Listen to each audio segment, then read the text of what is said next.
So, what's the matter? What do you mean? What's the matter? I know something's wrong. I mean, look at you, sitting here moping. It isn't like you. No. Perhaps it isn't. I don't know what's wrong, but you're right. Something is the matter. Go on.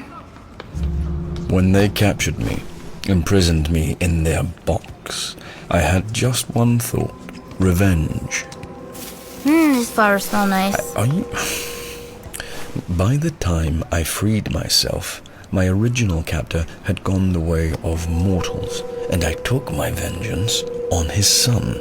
It felt fine, I suppose, but it didn't feel as satisfying as I had expected. They wouldn't miss one flower just for my hair. Go on. In the interim, the dreaming had fallen apart. I needed my tools, long since stolen and scattered. One by one, I found them. Eventually, I found them. The pouch was relatively easy. To regain the helmet, I challenged a demon, dared the hordes of hell, faced down Lucifer himself. That only left the ruby. Can I feed the pigeons?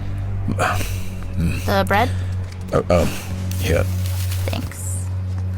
Go on, the ruby. The ruby was... A human had been using it. I hated to think what toll it must have taken on his mind, on his soul. We fought in reams.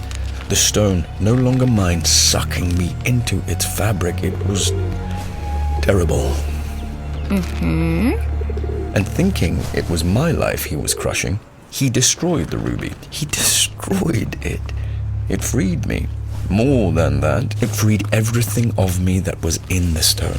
I got it all back. I was more powerful than I had been in eons. I returned the human to the madhouse. You see, until then I had been driven. I'd had a true quest, a purpose beyond my function, and then, suddenly, the quest was over. I felt drained, disappointed, let down. Does that make sense? I had been sure that as soon as I had everything back, I'd feel good. But inside I felt worse than when I started. I feel like nothing. There. You asked. I'm sorry. Maybe I don't have an answer.